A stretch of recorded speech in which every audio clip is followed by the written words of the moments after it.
Behind almost every success story, there's a pain no one talks about. The absent parent, the bullying, the instability, the emotional neglect. And yet, these people rise, not just to survive, but to thrive. The question is, can childhood trauma actually fuel adult success? And more importantly, at what cost? This video explores the hidden connection between unresolved childhood pain and the drive to succeed, and how healing that wound can lead to not just success, but peace, the trauma-success paradox. Let's start with the tough truth. Many high achievers didn't grow up safe. They grew up scared, not necessarily from physical abuse, but from emotional wounds. Dr. Gabor Mate, trauma expert, says the child doesn't ask, "Is my environment toxic?"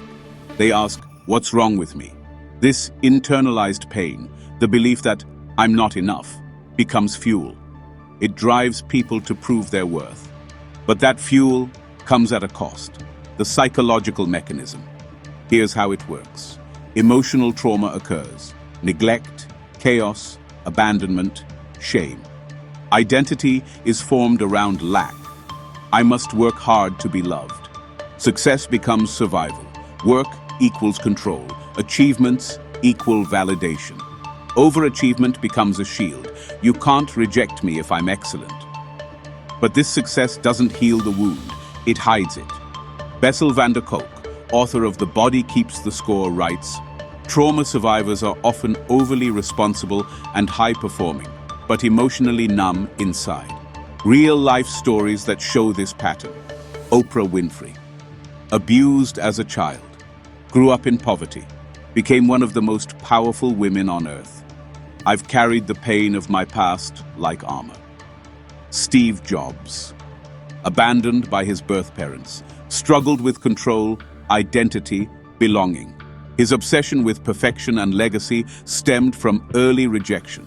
Michael Jordan grew up feeling emotionally distant from his father, turned pain into one of the fiercest competitive spirits in history.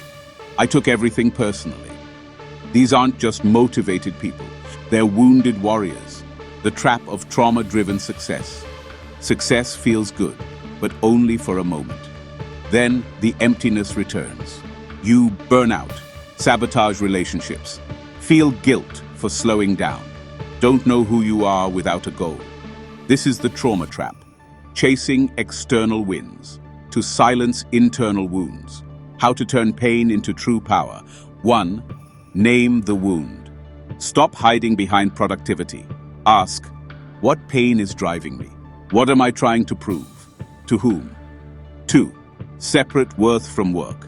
Your value doesn't rise and fall with your wins. You are not your performance. 3. Heal through therapy or deep inner work. You can't outwork trauma, you must face it.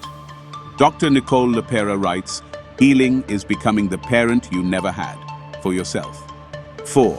Redefine success, not as money or status, but as peace, connection, and joy. 5. Build self-compassion muscles. High achievers are great at pressure, but peace comes from gentleness. You're not driven because you're greedy. You're driven because something hurt you. But you don't need to suffer forever to succeed. There's another path, where you win, not despite your pain, but with your healing. As Jay Shetty says, when you heal yourself, you don't just break the cycle, you build a legacy. And here's the truth. Your trauma doesn't define you. It refined you. Now, let it release you. If this episode gave you even 1 second of clarity, hit that like button so we can reach more minds like yours. Subscribe to Inner Craft for weekly doses of insight, truth, and clarity. This is more than a channel. It's a movement. We'll see you in the next one. Until then, guard your mind, protect your peace, live with craft.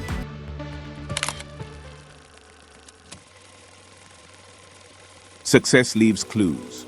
But have you ever wondered, how do some of the most successful people in the world protect their mental health while managing empires, expectations, and enormous pressure? They don't just meditate. They don't just journal. They build systems to guard their sanity. Dwayne Johnson wakes up at 4 a.m. to lift, not because he needs abs, but because it helps him silence the noise. Oprah Winfrey has kept a gratitude journal for over 20 years, and Barack Obama meditates every morning before he touches a single email. So here's the real question. Are these people successful because they prioritize mental health, or despite it? Let's break it down. When we think of billionaires and icons, we imagine luxury, freedom, admiration. But behind the curtain, it's often isolation, anxiety, imposter syndrome, sleepless nights. Dr. Michael Freeman, a psychiatrist at UCSF, found that entrepreneurs are 50% more likely to report mental health conditions. Think about it. Steve Jobs would obsessively review every detail, often in anxiety-fueled sprints. Lady Gaga has openly shared her battles with PTSD and depression. Elon Musk once said, "I don't think people would want to be me. They don't understand the pressure I deal with." So how do they stay grounded? They develop habits, systems, non-negotiables. Barack Obama and Tim Cook start their mornings with structure. Obama meditates and then exercises. Tim Cook rises at 4:30 a.m., not to hustle, but to read user feedback and reflect. Morning clarity leads to emotional control. Oprah and Tony Robbins use gratitude. Oprah writes down 3 things she's grateful for every day. Tony Robbins practices priming, a combination of breathwork and visualization rooted in gratitude. Science backs this up. Gratitude boosts serotonin and rewires negative thought loops. Michael Phelps and Serena Williams have leaned into therapy. Phelps says therapy saved his life. Serena worked with a mental coach, not just to improve performance, but to stabilize her mindset. Cal Newport and Emma Watson schedule digital detoxes. Emma takes regular breaks from social media. Cal avoids digital distractions entirely during creative hours. Because the brain isn't wired for constant alerts. They spike cortisol and kill focus. The Rock and David Goggins use movement as therapy. The Rock says lifting weights grounds him before chaotic days. Goggins runs for miles to silence trauma. Exercise becomes dopamine on demand. Ryan Holiday and Tim Ferriss journal for clarity. Ryan asks himself, what's in my control? What am I avoiding? Tim practices fear setting, journaling worst-case scenarios to reduce anxiety. Self-awareness isn't spontaneous, it's structured. And then there's sleep.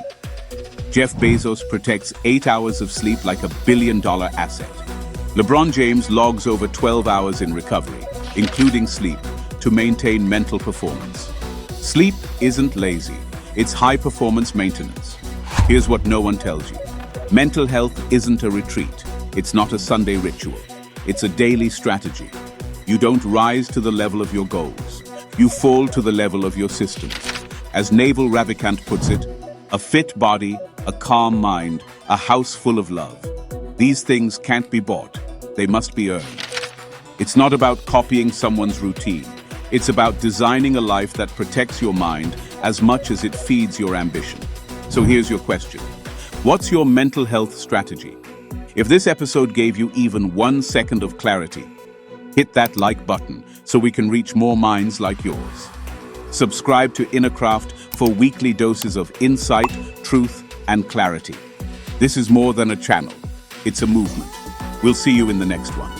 Until then, guard your mind, protect your peace, live with craft.